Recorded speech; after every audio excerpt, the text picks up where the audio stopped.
Mari dimulai. Bismillahirrahmanirrahim. Ada yang boleh ditanyakan dari brosurnya? Ada beberapa pertanyaan dari brosur di halaman pertama tentang sholat dengan berdiri. An Imran bin Husainin radhiyallahu anhu qala kanat bi bawasiru fas'altun nabiyya sallallahu alaihi wasallam 'anis salati faqala shalli qa'iman fa in lam tastati fa qa'idan fa in lam tastati fa ala janbin. Rawahul Bukhari. Dari Imran bin Husain radhiyallahu an, ia berkata, saya menderita sakit wasir, maka saya bertanya kepada Nabi sallallahu alaihi wasallam tentang salat. Lalu beliau bersabda, salatlah dengan berdiri. Jika tidak bisa, maka salatlah dengan duduk. Dan jika tidak bisa, maka salatlah dengan berbaring atau tiduran. Yang ditanyakan adalah salat dengan berbaring. Ini prakteknya bagaimana, Ustaz? Enggak oke nih praktek sini ya. Berbaring. Ya, bisanya gimana? Kalau bisa, kalau berbaring seperti orang ya berbaring. Miring menghadap ke barat gitu kan, bisa kan? Gitu kan? Ya geraknya semaksimalnya. Kalau takbiratul ihram bisa angkat tangan, ya angkat tangan. Ya. Ya. Rukuk ya semaksimalnya membungkuk, atau kalau tidak bisa ya isyarat saja. Ya. Isyarat kalau berbaring misalnya maksimalnya ya sujud juga begitu, lebih rendah daripada ketika rukuk. Tapi kalau memang tidak bisa ya cukup mengangguk dengan kepala aja. Ya semaksimalnya akan melakukan bagaimana berbaring. Apalagi ada seorang jamaah yang sakit stroke. Dia tidak bisa berdiri dalam sholat, tetapi bisa sholat berjamaah dengan duduk. Dia posisi di belakang imam, tepatnya di samping kanan shaf paling depan. Apakah yang dilakukan Bapak tadi sudah benar? Dan apakah dia tidak memutus shaf karena jamaah yang lain berdiri, dia sendiri yang duduk? Ini mohon penjelasan, Pak. Ya tidak memutus, tapi kalau memang kondisinya semacam itu, mestinya jangan tepat di belakang imam.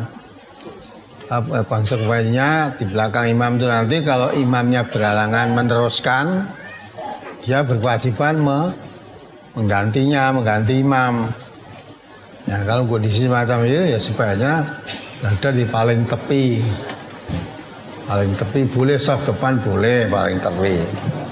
Di belakang imam itu yang kira-kira kalau imamnya batal atau ada sesuatu yang harus diganti bisa menggantikannya. Ya, kalau memutus shaf ya tidak, asal dia masih di dalam shaf ya tidak terputus. Tapi kalau posisi semacam itu ya yang sebaiknya jangan tepat di belakang imam. Tapi nanti kalau imamnya ada sesuatu dia nggak bisa ganti nanti. Apalagi halaman 2 tentang menghadap kiblat.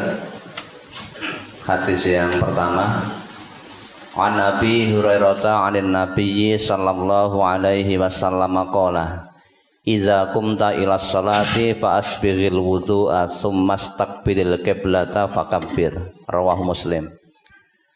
Dari Abu Hurairah, dari Nabi sallallahu alaihi wasallam, beliau bersabda, apabila kamu akan mengerjakan sholat, maka sempurnakanlah wudhu, kemudian menghadaplah ke kiblat, lalu bertakbirlah. Pertanyaan, ada masjid di tempat saya menghadap ke barat. Setelah dicek, ternyata arah kiblatnya kurang serong sedikit, lalu tikarnya diserongkan sedikit.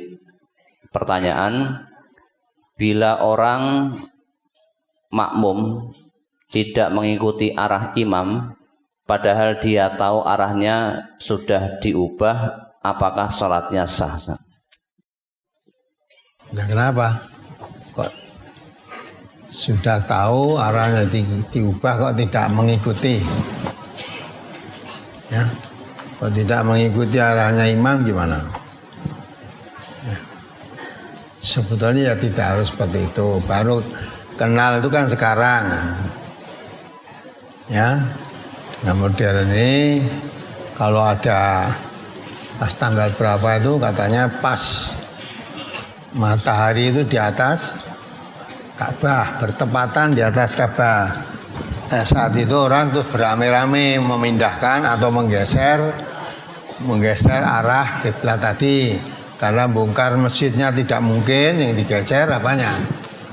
Sajadahnya gitu, terus dikencong-kencong itu. Kan baru sekarang ini. Ya. Dulu sebelum ada kemajuan seperti sekarang, bisa dilihat bahwa matahari tepat di atas Ka'bah, yang penting menghadap ke barat itu sudah sah, tidak apa-apa. Ya. Karena Indonesia itu letaknya di timur Ka'bah. Yang penting menghadap ke barat itu sudah baik, sudah betul. Ya, sudah barat. Nah, kecuali kalau Ka'bahnya memang tepat di hadapan kita, harus menghadapnya ke Ka'bah itu. Ya. Kalau Ka'bahnya ya tidak di depan kita persis, ya arahnya yang penting Indonesia di timur Ka'bah, maka kalau sholat orang Indonesia menghadap ke barat itu sudah betul. Tapi kalau sekarang dapat diketahui bahwa suatu saat itu matahari tepat di atas Ka'bah, jadi ukuran, ya boleh, tidak usah merubah masjidnya, tapi digeser tempat sajadahnya tadi ya bisa. Lah mestinya kalau sudah begitu makmumnya mengikuti. Kalau tidak mengikuti nanti sholatnya jadi arahnya tidak karuan, ya dah. Yang satu menghadap agak ke sana, yang satu ke sini ya. Nah nanti kan bisa sujudnya antara sujud imam makmum satu dan makmum yang lain bisa tumbuhan nanti. Kalau tidak kompak begitu. Tapi prinsipnya menghadap ke barat itu sudah sah. Fa inna ma tuwallu wujuhakum fatsama wajhullah. Kamu menghadap kemana saja itu ketemu wajah Allah. Ya. Yang penting kita mengarah ke arah kiblat. Nah, kiblat itu sebelah barat Indonesia. Ya. Apalagi masih di halaman 2, hadis di bawahnya.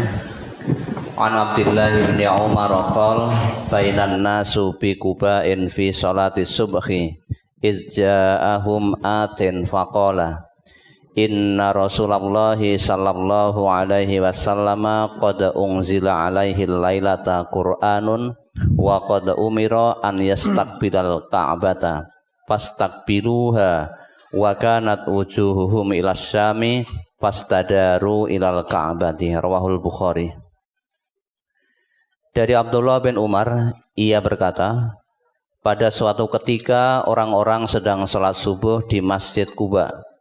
Tiba-tiba datang seseorang kepada mereka dan berkata, sesungguhnya tadi malam telah diturunkan ayat Al-Quran kepada Rasulullah sallallahu alaihi wasallam dan telah diperintahkan supaya menghadap ke Ka'bah. Maka menghadaplah kalian ke Ka'bah.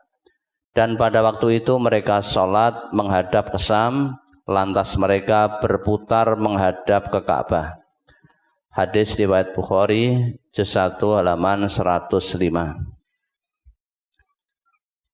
Pertanyaan yang pertama, bagaimana praktek Rasulullah ketika sholatnya berputar tadi, Ustaz? Kemudian yang kedua, di Masjid Quba di sini apakah sekarang yang disebut Masjid Qiblatain, yakni masjid yang ada dua kiblatnya? Ini mohon penjelasan. Ya, jadi dulu gitu. Sebelum ada perintah perpalingan perpindahan kiblat, sholatnya menghadap ke sana, Baitul Maqdis, ya. Setelah turun ayat ini langsung ya menghadapnya diarahkan ke Ka'bah. Walaupun perpindahan Ka'bah ini ramai juga oleh orang-orang Yahudi, menuduh bahwa agama Muhammad itu tidak punya pendirian. Bentar menghadap ke sana, sekarang menghadap ke sana, pindah-pindah, seolah-olah sakarepe dhewe, padahal perintah menghadap Ka'bah itu perintahnya Allah. Nah, sebelum diperintah menghadap ke sana, ya ke Baitul Maqdis sana. Nah, setelah ada perintah menghadap ke Ka'bah, orang Yahudi rame, ya, seolah-olah Muhammad itu untuk menghormati negerinya Mekah, gitu, mengarahkan ke Mekah. Padahal itu perintah Allah semua. Menghadap ke sana di perintah Allah, menghadap ke Ka'bah ya perintah Allah. Nah, kalau Nabi sudah mendapat perintah Allah ya langsung dikerjakan. Ya, nah, caranya gimana? Ya mudah aja toh. Misalnya kita dulu menghadap ke sana, sekarang diberitahu menghadap ke sana, langsung berputar aja balik. Misalnya kita bingung sekarang ya, di suatu tempat bingung. Kita rumongsane dalam sholat kita sudah menghadap ke barat, ternyata menghadap ke selatan. Ternyata ada orang penghuni di situ yang tahu, Mas, kiblatnya salah, baratnya sana, ya langsung putar gitu aja. Dari menghadap ke selatan langsung ke barat gitu saja. Ya. Jadi tidak usah membatalkan sholatnya, langsung arahnya kiblat diarahkan ke kiblat yang benar, tidak usah membatalkan sholat terus balik dari awal dari takbiratul ihram, tidak usah, langsung menghadap saja. Apalagi Rasul halaman 10 masuk ke 11. An Nafi'in anna ibn Umar radhiyallahu anhu kana idza dakhala fis salati kabbara wa rafa'a yadayhi wa idza raka'a rafa'a yadayhi wa idza qala sami Allahu liman hamidah rafa'a yadayhi wa idza qama min ar-rak'ataini rafa'a yadayhi wa rafa'a dzalika ibn Umar ila Nabiyillahi sallallahu alaihi wasallam. Rawahul Bukhari. Dari Nafi' bahwasanya Ibnu Umar radhiyallahu anhuma dahulu apabila memulai sholat ia bertakbir dan mengangkat kedua tangannya. Apabila akan rukuk ia mengangkat kedua tangannya. Apabila bangkit dari rukuk mengucap sami Allahu liman hamidah ia mengangkat kedua tangannya. Dan apabila berdiri dari rakaat kedua ia mengangkat kedua tangannya. Ibnu Umar merofakkan hadis itu kepada Nabi Allah sallallahu alaihi wasallam. Kemudian hadis berikutnya saya bacakan artinya. Dari Nafi' dari Ibnu Umar bahwasanya ia apabila memasuki sholat ia bertakbir dan mengangkat kedua tangannya, dan apabila akan rukuk apabila mengucapkan sami Allahu liman hamidah, dan apabila berdiri dari 2 rakaat ia mengangkat kedua tangannya. Dan Ibnu Umar memarfu'kan hadis itu kepada Nabi sallallahu alaihi wasallam, yakni ia mengatakannya dari Nabi sallallahu alaihi wasallam. Yang ditanyakan dari kedua hadis ini pada kalimat yang terakhir, yakni Ibnu Umar merofakkan hadis itu kepada Nabi sallallahu alaihi wasallam. Kemudian hadis yang kedua, dan Ibnu Umar memarfu'kan hadis itu kepada Nabi sallallahu alaihi wasallam. Ini mohon dijelaskan apa persamaan dan perbedaannya. Sama. Maksudnya merofakkan atau memarfu'kan itu mengangkat bahwa hadis itu dari Rasulullah, bukan hanya dari Ibnu Umar sendiri, tapi diangkat, diataskan bahwa hadis ini asalnya dari Rasulullah. Pelaksanaan mengangkat tangan tadi diambil dari Rasulullah, bukan dari Ibnu Umar sendiri. Jadi pelaksanaan mengangkat tangan tadi Ibnu Umar itu menjelaskan bahwa pelaksanaan ini ya dilakukan oleh Rasulullah SAW. Jadi hadis itu sampai kepada Rasulullah, bukan dari sahabat saja. Pelaksanaan pengangkat tangan pada 4 tempat tadi. Ya, Rasulullah pelaksanaannya seperti itu kalau melaksanakan sholat. Jadi memarfukan, merofakkan, maksudnya mengangkat sampai kepada Nabi. Hadis itu tidak putus. Dalam arti pelaksanaan mengangkat tangan di waktu sholat itu sampai kepada Nabi. Bukan hanya kepada para sahabat, tidak. Itu dilakukan oleh Nabi. Sama itu. Maksudnya sama. Apalagi? Halaman 12 hadis yang kedua. An Malik bin al-Khuwairisi anna Rasulullah sallallahu alaihi wasallam kana idza kabbara rafa'a yadayhi hatta yukhadhiya bihima udhunayhi wa idza raka'a rafa'a yadayhi hatta yukhadhiya bihima udhunayhi wa idza rafa'a ra'sahu minar ruku'i faqala sami Allahu liman hamidah fa'ala misla dzalik. Rawahu Muslim.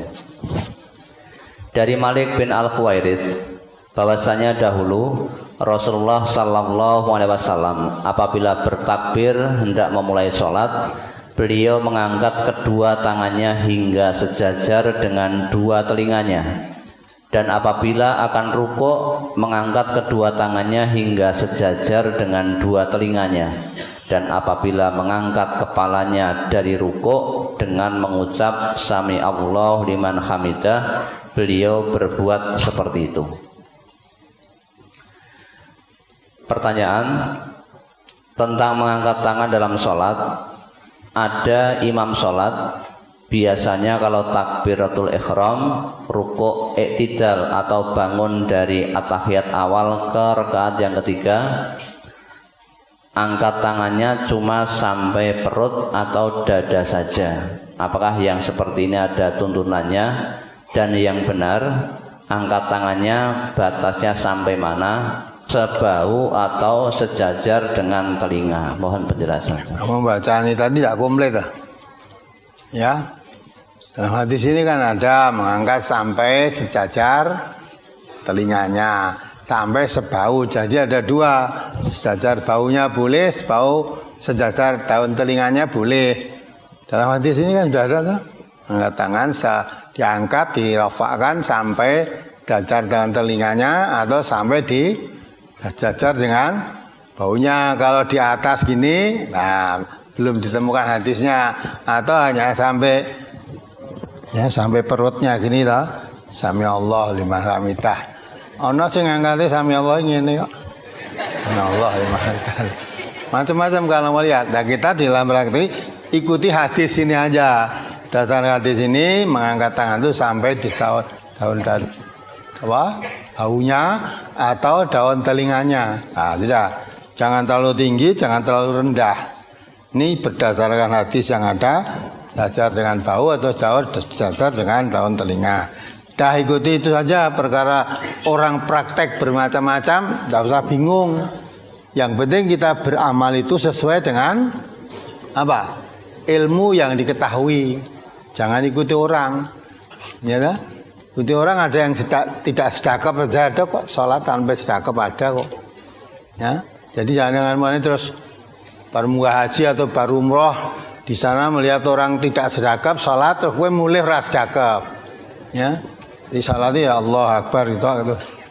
Ya, tunggu mulai tuh. Kamu sekarang sudah sedekap. Oh, ternyata banyak orang sholat tidak sedekap. Hanya kita aja yang kurang berpengalaman karena kamu belum pernah haji. Lah gue bareng haji malah bingung itu kok. Ya. Jadi haji apa itu? Ya kita itu kalau kamu lihat orang haji nurut tuntunan mencium itu yang disuruh mencium hanya apa? Hajar aswad. Ini kalau kamu haji banyak yang mencium dinding-dinding Ka'bah sak kecekel ini. Malah ada lagi yang tidak bisa mencium dinding Ka'bah. Sorbannya dikosot-kosotkan itu diuraup gitu. Nah, itu macam-macam praktekan. Maka kita beramal itu berdasarkan ilmu. Wala takfu ma laisa laka bihi ilmun. Kita berdasarkan ilmu, angkat tangan di waktu sholat tadi sampai sejajar bau atau telinga. Perkara orang melihat banyak angkat tangan bermacam-macam silahkan saja. tidak usah nyalahkan, mungkin mereka sudah tahu dasar lainnya. Ya paling tidak umumnya orang hanya ikut-ikutan gitu loh, ikut-ikutan. Yang penting kita mengikuti dasar Rasulullah sallallahu alaihi wasallam. Hadis ini tadi, angkat tangan itu sejajar bau atau daun telinga. Itu yang berdasarkan ilmu, berdasarkan hadis. Adapun orang mengangkat lain daripada itu, tidak usah bingung kita. Masa berdasarkan ilmu kok malah bingung. Ya. Apalagi halaman 8. An Mu'adz bin Jabalin qala sallaina ma'a Rasulillah sallallahu alaihi wasallam fi yaumin ghaimin fi safarin ila ghairil qiblati. Falamma qada salata wa sallama tajallatis samsu faqulna ya Rasulullah sallaina ila ghairil qiblah faqala qad rufi'at salatukum bihaqqiha ila Allah azza wa jalla. Rawahu Tabrani. Dari Mu'adz bin Jabal, ia berkata, pada suatu hari dalam perjalanan yang dalam keadaan mendung, kami pernah sholat bersama Rasulullah sallallahu alaihi wasallam dengan tidak menghadap kiblat. Setelah selesai sholat dan sudah mengucap salam, matahari mulai tampak. Lalu kami berkata kepada Rasulullah, ya Rasulullah, kita tadi sholat dengan tidak menghadap kiblat. Rasulullah sallallahu alaihi wasallam bersabda, salat kalian sudah dinaikkan dengan haknya ke hadirat Allah azza wa jalla. Yang ditanyakan pada kalimat yang akhir ini, salat kalian sudah dinaikkan dengan haknya ke hadirat Allah azza wa jalla. Ini mohon penjelasan. Jadi kan, jadi seperti orang bingung itu loh. Sahabat-sahabat dulu yang alami. Seperti saya contohkan tadi, kita sering alami bingung arah loh. Kita perasaan kita sholat itu menghadap ke barat, padahal kenyataannya kita menghadap ke selatan. Malah ada kalanya bingungnya banget tuh, kadang-kadang merasa antara timur dan barat itu kebalik, merasa menghadap ke barat tiba-tiba ke timur. Selesai sholat baru tahu bahwa tadi tidak menghadap kiblat. Itu terjadi pada zaman Rasulullah. Ya, dari mendung gak kelihatan, matahari gak keluar. Nah, setelah selesai sholat matahari keluar, oh ternyata matahari di sana, berarti kiblatnya di sana. Maka sahabat usul pada Rasulullah, ya Rasulullah, sholat kita tadi tidak menghadap ke kiblat. Ya, Rasulullah tidak mengajak atau menyuruh diulang, tidak. Oh sudah, tidak apa-apa. Karena apa? Sholat kita tadi sudah diangkat sampai di hadapan Allah. Artinya sudah sampai pada Allah, dinilai oleh Allah. Jadi tidak perlu diulangi. Karena bingung, tidak mengerti arah, ya sholat tadi sudah sah, sudah. Lah kecuali kalau masih tengah-tengah sholat, ada orang itu memberitahu, Mas, sholatmu salah, kiblatnya sana. Ini kamu menghadap ke selatan, yang belum ada. Lah itu langsung kalau kamu diberitahu masih belum selesai sholat, langsung aja balik. Rasa balik nih kok ngarep, nggak usah. Tadi menghadap ke selatan, langsung menghadap ke barat, lah gitu lah. Kalau ini Rasulullah tadi sudah selesai, maka sudah selesai, tidak usah diulang, sudah sampai. Maksudnya sholat kita sudah sampai di hadapan Allah, sudah dinilai oleh Allah, ya, diterima oleh Allah. Tidak perlu diulangi, walaupun arah kiblatnya salah, gitu lah. Karena tidak tahu tadi, tidak menyengaja. Apalagi bagaimana yang kita lakukan apabila menjumpai orang yang sedang sholat tapi tidak menghadap kiblat? Ya ditegur, diingatkan. Ditegur, diingatkan, atau sambil diputer. Ya. Padahal kamu ngomong, Mas, kiblatmu salah. Kiblatmu salah. Dia malah bingung, ini ngendi bener gitu. Nah, padahal saya rumah sana dia udah menghadap ke barat, kok salah itu menghadap, langsung dipegang aja arahnya gini, Mas. Lah gitu lah. Diarah, diputer, diarahkan gitu. Nah, bagi yang sholat keliru arah tadi, saya rasa juga akan nurut, ya, karena dibenerke bahwa arahnya kiblat salah kok. Ojo dibenerke diarah ke yang betul, orang yang tahu arah di situ. Dibenerke tidak mau, malah ngotot ya. Alah.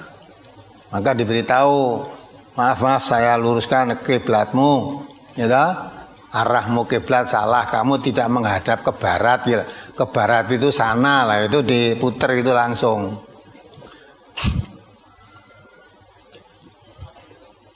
Apalagi di masjid saya baru saja direnovasi. Sebelum renovasi, posisi arah kiblat ketika sholat selalu menjadi masalah. Ada yang lurus, ada yang agak serong. Setelah dicek dengan kompas, kiblat ternyata memang agak serong. Sesuai kesepakatan nanti, setelah renovasi akan dibentuk arah kiblat yang benar. Tapi setelah jadi sampai sekarang arah kiblatnya tidak dirubah. Takmirnya mempunyai pedoman, tidak ada riwayatnya. Kalau salah kiblat sholat disuruh mengulang. Kalau batal wudhu kan disuruh mengulang. Kalau kiblatnya tidak benar, kemanapun kamu menghadap, disitulah wajah Allah. Itu yang menjadi acuan. Sampai sekarang kalau sholat di masjid itu jadi tidak tenang karena jamaahnya barisan softnya tidak teratur. Kalau melihat seperti itu, bolehkah mencari masjid yang lain, Ustaz? Boleh. Jadi kamu bisa gambaran tahu umat Islam itu neng masjid ora rukun kok. Ya di masjid Allah saja tidak rukun. Ya, mau menghadap di kon rukun menghadap wis diarahke apa berdasarkan petunjuk apalagi nganggo kompas barang. Ya. Kalau nggak kompas sih gak ada wong kafir kok itu, agak nganggu. Kompas gak ada wong kafir mau nganggu. Ini sepeda motor gak ada wong kafir, lem nganggu gitu ya, anda usah. Nah kalau memang menghadap masjid ini menunjukkan masjid itu bukan masjid yang mempersatukan umat, tapi masjid yang pecah belah gitu. Kamu pilih masjid lain yang kompak ya boleh saja. Ya, orang Islam baru ngarah kiblat aja angel gitu kok. Ya. Itu menunjukkan macam itu kan tidak ada pimpinan ya semacam itu. Ya. Padahal imam ini mestinya kan dipimpin menjadi pemimpin. Dan menurut imam masjid itu gimana? Imam masjid ya sudah KP harus mengikuti imamnya. Ya, kalau kamu mengatakan kemana saja Allah. Kamu saja menghadap ketemu wajah Allah lah, maka itu kita menghadap sama yang diarahkan imam itu, mari kita menghadap ke sana. Apalagi direnovasi masjid tadi dengan tujuan untuk membenarkan arah kiblat. Lah sudah dibenarkan arah kiblat barang ora gelem nurut lah itu kan. Akhirnya kiblat sak karepe dhewe tadi. Ya tentu nanti salatnya itu ndak rapi dah. Arahnya siksak. Mungkin kena sing serong sana, kena ndak mau serong, tapi sirahnya sujud kebentus sih.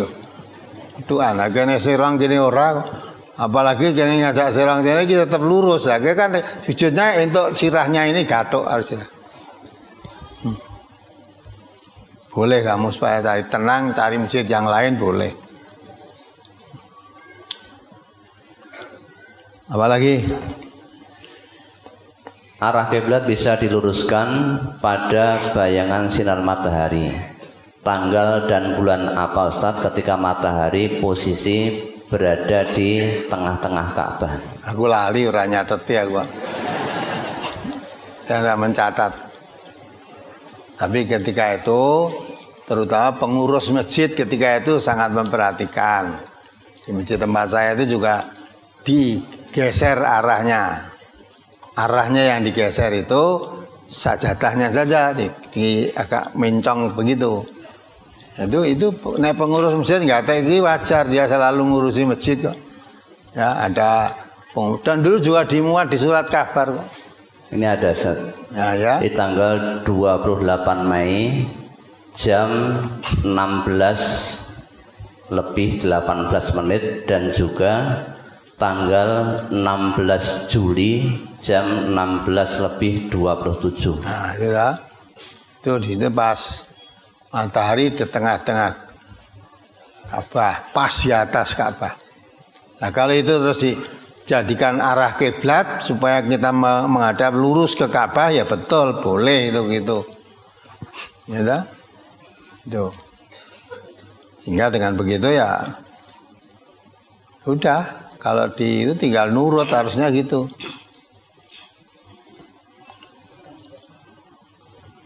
Apalagi ketika akan melaksanakan sholat berjamaah, sang imam melakukan sholat sunnah 2 rakaat dan hampir salam. Kemudian ada jamaah yang datang dan sholat sunnah juga, langsung di shaf paling depan, posisi di belakang imaman. Setelah imam tadi salam, kemudian diikomai, sedangkan jamaah tadi yang baru dapat 1 rakaat, tapi imamnya langsung memulai sholat dengan meninggalkan jamaah tadi. Pertanyaan, bagaimana yang dilakukan imam tersebut, benar atau salah? Yang kedua, bagaimana yang harus dilakukan jamaah apabila melihat yang demikian? maka itu sekarang kan ada jam apa itu istilahnya? Seperti apa? Ya digital itu loh.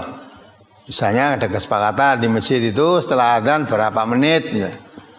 Di situ kan ada misalnya 10 menit, nanti begitu selesai adzan 10 menit, nanti kurang 9, kurang lagi 8. Nah nanti kalau mestinya makmum yang berarti kalau kurang 1 menit, wis aja salat. Kurang 1 menit juga rampung salatmu ya sudah. Nah kalau masih hilang nanti tepat ikomatnya kalau sudah mulai 0. Tadi jam digital menunjukkan 0 baru mulai komat. Lah makmumnya kalau mau sholat lihat jam digital itu dulu berapa? Oh masih 3, masih cukup nih. Nah tinggal 1 ya kesusu hingga lebih baik rasa sholat. Harusnya gitu. Ya sekarang kan banyak petunjuk-petunjuk yang praktis sekarang itu. Ya. Sebab kalau tidak ada begitu, arep komati masih ada yang sholat ngenteni neh ya ngenteni gen rampung sik iku lho rampung enek teko meneh belum sambung kurang sak rakaat ada yang datang lagi nyambung lah kapan mau komat ya nah, itu mestinya yang makmum itu ya lihatlah kalau sekiranya sudah waktunya mepet untuk iqomah ya jangan sholat sunnah. Dan kalau sudah qomat, ya tidak ada sholat kecuali sholat yang dikomati tadi, jadi sholat wajib yang akan berjamaah tadi, tidak boleh sholat sunnah. Tapi yang belum kebacut, ya sudah, jangan sholat walaupun sudah qomat. Kalau kamu tadi sudah kebacut sholat, ya sudah harus kebacut, maka supaya tidak mengganggu yang lain, yang datang mau sholat sunnah tadi, lihat waktunya masih cukup enggak nih untuk sholat sunat. Kalau tidak cukup ya tidak usah sholat sunnah, nunggu aja komatnya. Apalagi sholat itu dimulai dari takbiratul ihram dan diakhiri dengan salam. Lalu setelah salam kemudian batal. Apakah saya boleh melanjutkan zikir dan berdoa? Boleh, ya boleh. Setelah salam batal berarti sholatnya sudah selesai toh? Ya mau zikir doa boleh saja. Zikir doa tidak harus sih dari hadas lah. Setelah zikir doa kamu mau sholat sunat harus wudhu dulu. Kalau zikir doa dalam keadaan sudah batal tidak masalah, boleh lah. Aku nek zikir doa selesai mau sholat sunah rawatib tidak wudhu dulu.